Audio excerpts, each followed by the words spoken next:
Olá, galera linda do terceirão. Vamos então fazer a correção dos exercícios que a prof propôs a vocês. Nós estamos vendo os procedimentos de coesão e aí nós vimos então que a repetição ela é um procedimento de coesão para intensificar uma vez o que foi dito, o que foi escrito, a mensagem transmitida, né? E aí então pede para que vocês leiam atentamente o texto a seguir para responder a questão 8. Então, os livros como paixão, vocês devem ter lido, um texto muito legal. E sobre os recursos coesivos presentes no trecho, era parte de um jogo que ele adorava e cujas regras sempre respeitou, assinale verdadeiro ou falso então. A repetição da palavra jogo 2 vezes de forma tão próxima, acarreta um problema de coesão? Não, por mais que esteja próximo, esteja repetindo, mas não acarreta problema de coesão, visto que essa repetição, uma vez, faz parte de um processo de coesão, sim. Tá? A repetição, melhor dizendo, falsa, né? A repetição da palavra jogo se sustenta na intencionalidade de enfatizar o sentido dessa palavra para a personagem. Sim, verdade, exatamente. Essa repetição é justamente para isso, para enfatizar. Os pronomes que e cujas retomam o sentido da palavra jogo, né? Então, aqui, ó, parte de um jogo que ele adorava e cujas sempre é um termo anterior, portanto, está correto. E os termos anteriores dessa questão fazem sentido, tá? Agora, um outro processo também de coesão é a substituição, que eu penso que é muito louvável, né? Então, ocorre quando são utilizadas palavras diferentes para retomar algo que já foi dito. A prof prefere muito mais a substituição do que a repetição, tá? Então, nós temos aqui um trecho de uma notícia: existência de água em Marte aumenta as chances de planeta suportar vida, dizem os cientistas, tá? E aí vamos então para a interpretação. Identifique no título dessa notícia um hiperônimo. O que é um hiperônimo? Uma palavra de sentido mais genérico, abrangente em relação a uma outra específica. Por exemplo, maçã, uva, banana, pêssego. Qual é o hiperônimo? Fruta, né? Então, aqui, identifique o hiperônimo. No caso, planeta é o hiperônimo de Marte. Marte, Vênus. Então, hiperônimo é o abrangente, tá?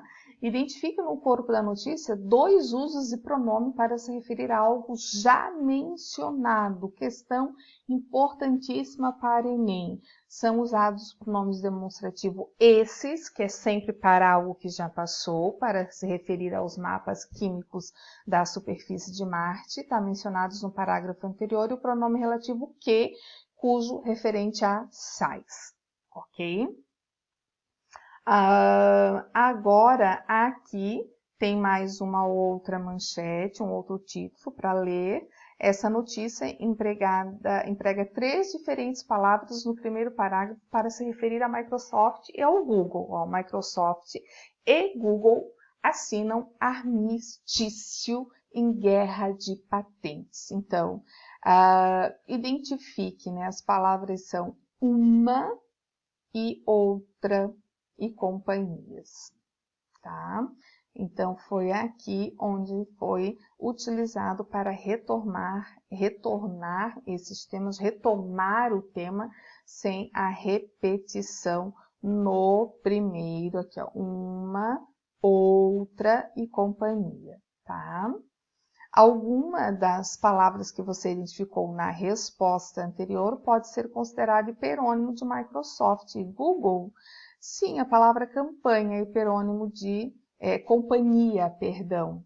Companhias, eu estou lendo campanha companhias, hiperônimo de Microsoft, que é uma companhia de Google, que né, pois é mais abrangente, é mais genérico. E no segundo parágrafo, qual é, então, o sinônimo da palavra na resposta anterior? O sinônimo é empresa. Fácil, né? E para terminarmos, diz assim: explique a importância da substituição de um vocábulo ou expressão na organização de um texto. É importante vocês perceberem que essas substituições, que são mecanismos coesivos, eles servem para evitar repetições desnecessárias. Tá? O que é sempre um perigo na produção de texto, pois torna o texto cansativo você ler várias vezes a mesma palavra. Por isso que lá no primeiro item, que é o item da repetição, e que a Pro fala para vocês que mesmo que seja para evidenciar algo, para deixar mais forte algo que eu queira denotar ali, a Prof prefere sempre a substituição, tá? Então, para a capacidade de se referir de modo mais ou menos expressivo a determinado elemento, para evitar uma repetição desnecessária, certo? Aí, na próxima aula, nós vamos continuar com anáforas e catáforas.